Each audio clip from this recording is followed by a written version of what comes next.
Hello, welcome back to another beer review on Chris's Beer Reviews. We're long overdue a beer review and I'm hoping that this one is going to be an absolute belter. This is from Sam Smith's. This is their Yorkshire Stingo barrel aged in oak barrel aged in oak ale casks, a limited release ale coming in at 8% ABV in a glorious 550ml bottle. There it is.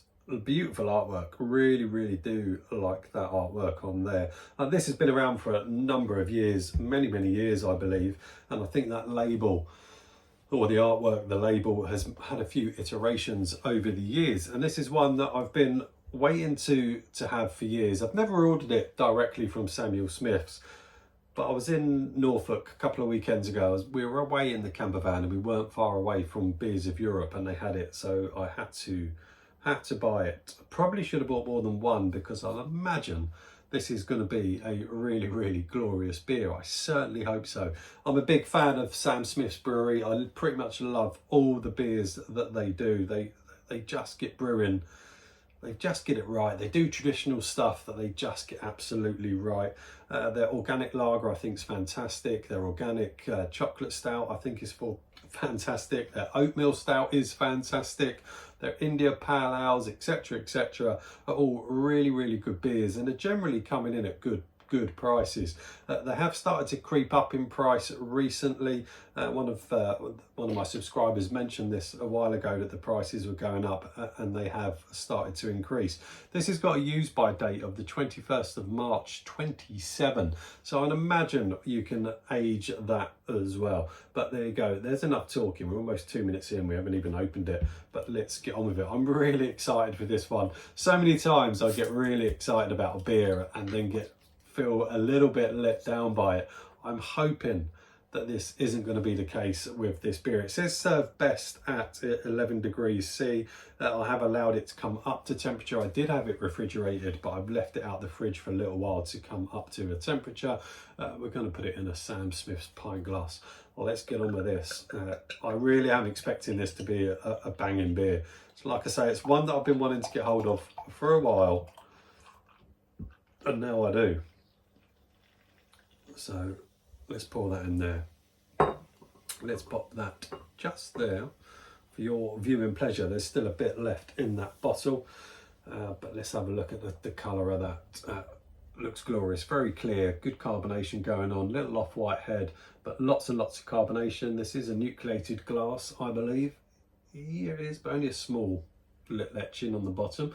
But it is clear, but it has a nice kind of amber hue to it, bit of a toffee hue to it. But the carbonation in there is really busy. Not really showing on camera. Let's get on the aromas and let's see what we've got. Oh, it feels like there's some complexity just on the aroma alone. There's almost an element of a bit of almost a balsamic-y type vinegar vibe, which isn't a bad thing. Delicate amounts of toffee. Oh, it smells glorious. I mean, it looks like a traditional bitter, but it smells nothing like a traditional bitter. Let's get on with the tastes. Cheers.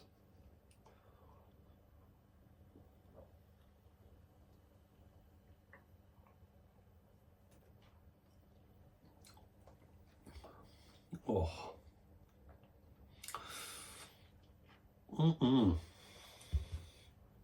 That's a good beer.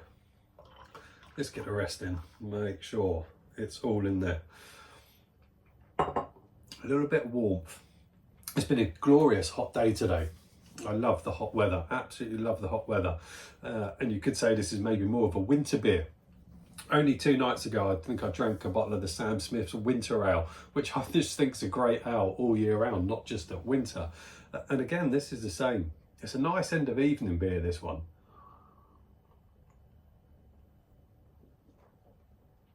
Oh. I haven't said this for a while.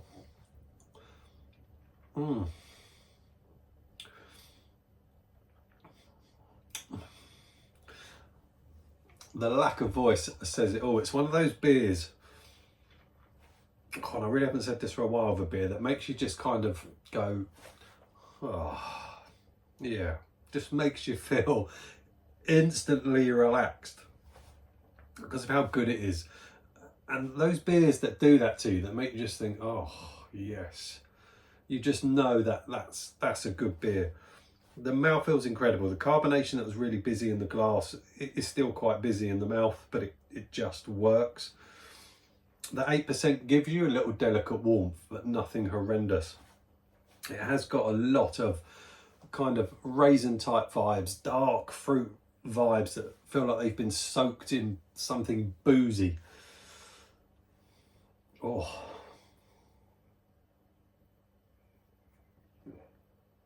For 8%, it does have a good mouthfeel, but it's not heavy.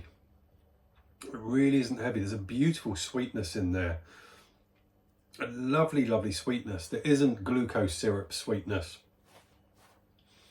It's dark fruit sweetness with a hint or a teaspoon or tablespoon of a beautiful treacle vibe to it. Almost like dark treacle vibe. Not black treacle, but certainly a darkish type treacle. Not that heavy kind of black treacle vibe. It has got a kind of doughiness to it. Dark kind of brown bread. Almost, but more like on the kind of doughy side. Where's that carbonation?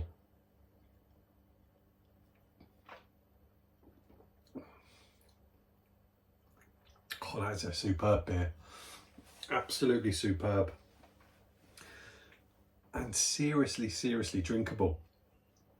I could easily drink that one and open another one.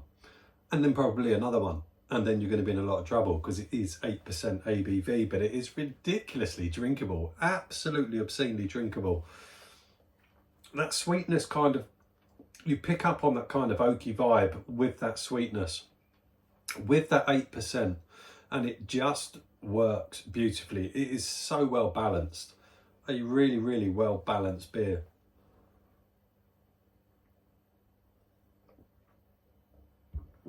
Oh.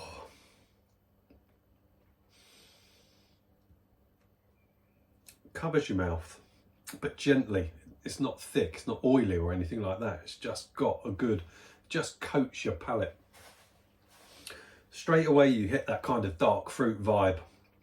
Raisins, sultanas, and it's got that beautiful sweetness to it with that kind of treacle vibe running through it, with that little bit of brown bread kind of doughiness to it, finishing with a nice bitter finish, but at the same time the sweetness is, it's almost like attacking the bitterness, which sounds really strange. And we half waffle on, don't we, some of those people that review beers, but it does. That bitterness is there at the back, but it just feels like that dark fruit sweetness is having a little jab at that bitterness with that kind of treacle vibe running through it, and that lovely mouthfeel that kind of coats your mouth, but as I say, not in a heavy way. That is a fantastic beer. I can't remember how much it cost. I'd imagine it's in the £3.80, maybe pushing £4 type region, but that's worth every single penny of that. That is an absolutely beautiful beer.